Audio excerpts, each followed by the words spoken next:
I've got to ask you one more thing.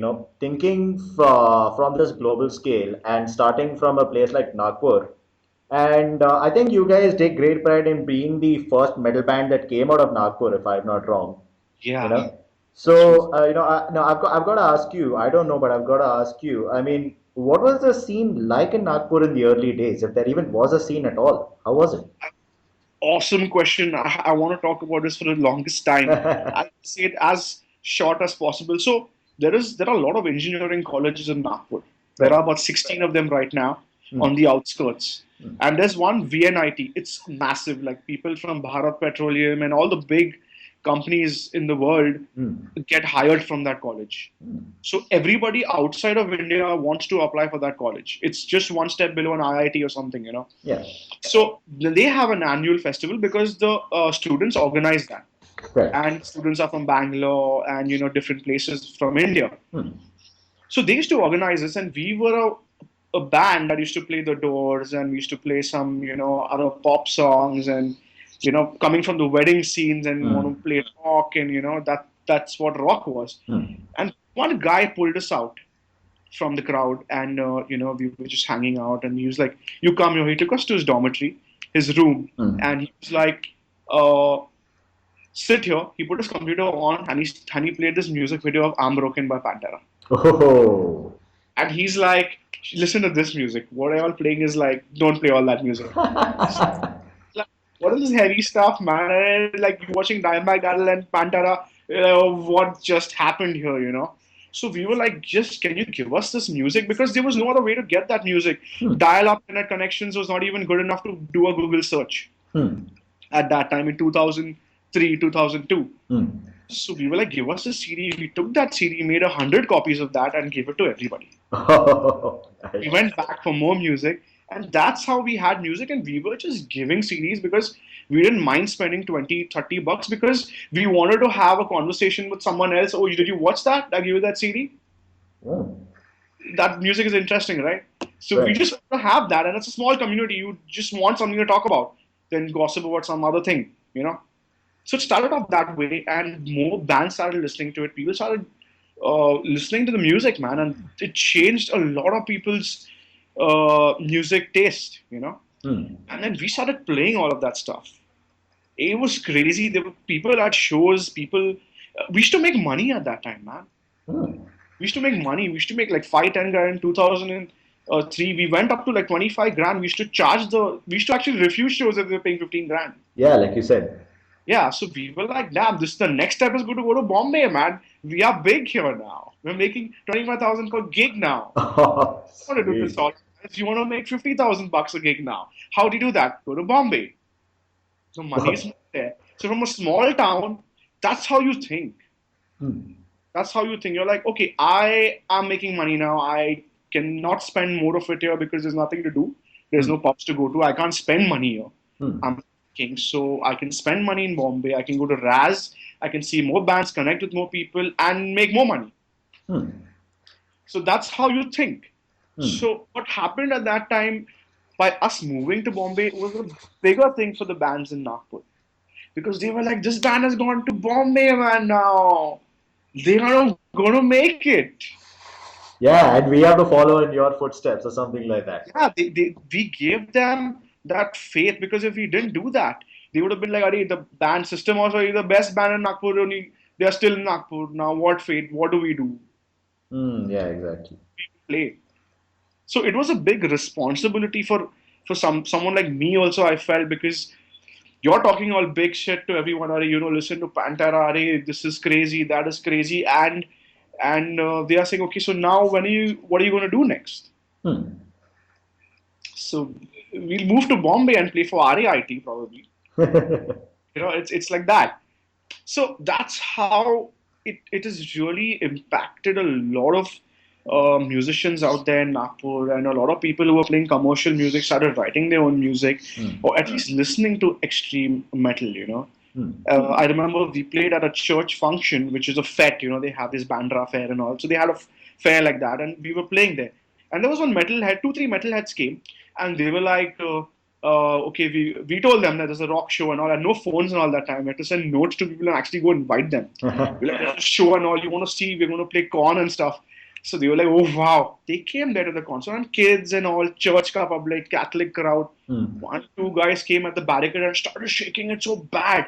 The next day, friends and parents and all our parents ka friends and all are going to our band members' house, and they're like, what do you think? I think the music that y'all are listening to, it's possessed your child.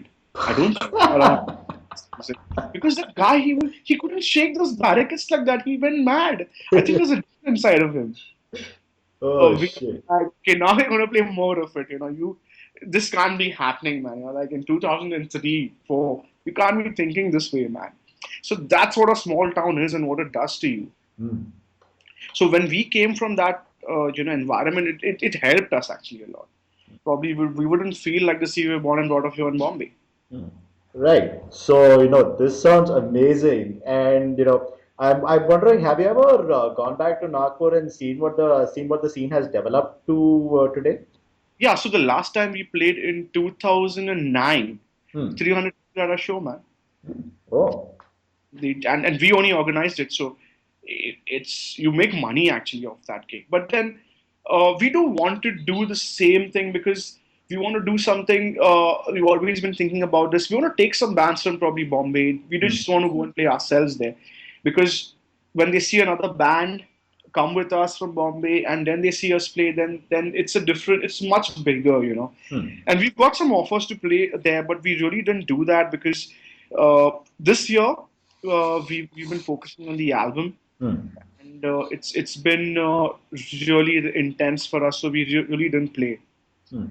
Yeah, but I guess you would maybe want to do a sort of homecoming show in Nagpur at some point in the future, like after the album is done, maybe. Yeah, we're waiting for the album to be out because it's going to make a very different impression of what we've done, and it's the best that we've sounded ever, even live and the record. So we don't want to just, we've got offers to play, people want us to play, but we just don't want to do it for the sake of doing that. Hmm. We want to make it really grand this time.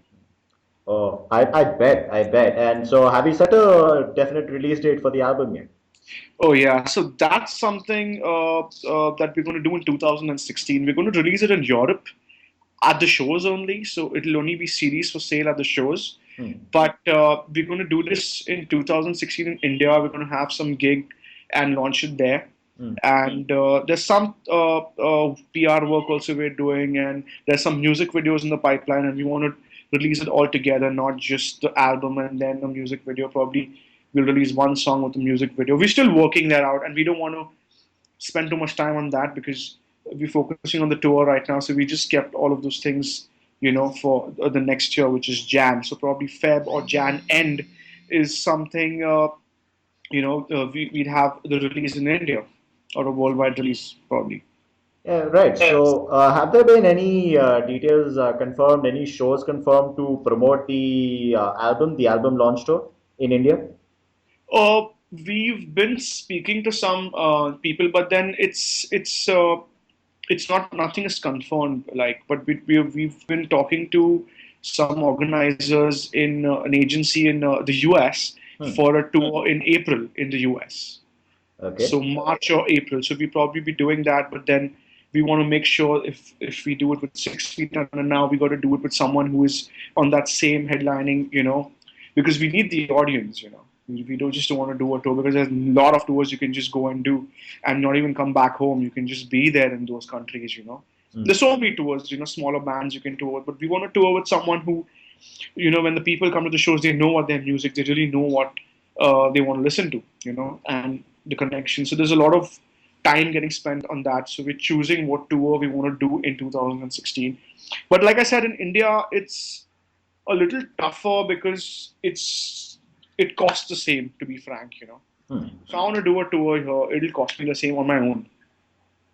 And there are not many companies that I can work with.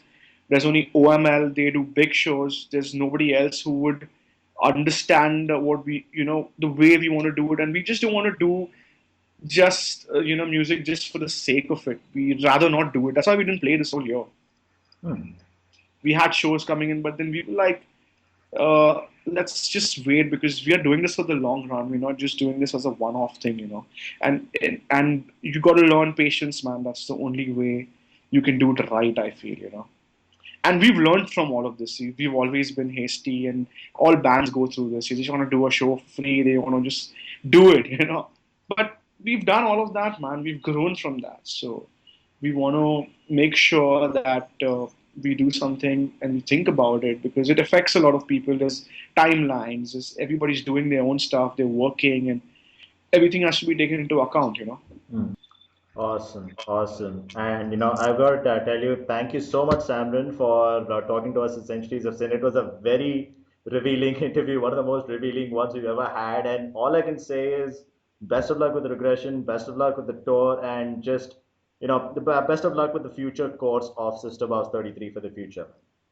Thank you so much, Sairaj. It's been a pleasure, talking to you and talking in so much detail. And I really hope that whoever's going to listen to this interview, watch it, and they are happy to reach out to us and tell us what they feel through our website. We are on Facebook, and Mm. we'd love to hear from people, hear suggestions, things that they love to talk about.